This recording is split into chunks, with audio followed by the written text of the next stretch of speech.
Hey, it's Katie with WTI, and Dog Chits has gone and done it again, created a wonderful, amazing treat that your doggo is going to love.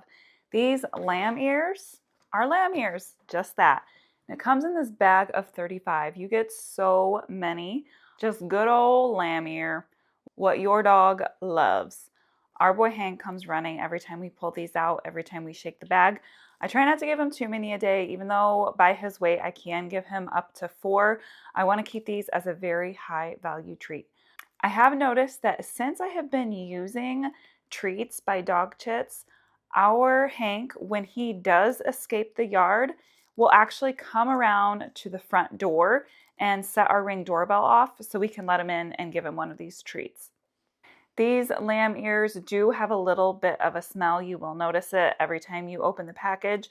It is not strong, but if you are sensitive to smells, then maybe have someone else open it up for you.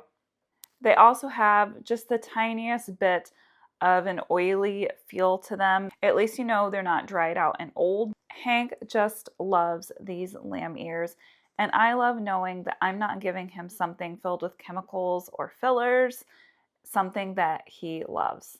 And that's my point of view.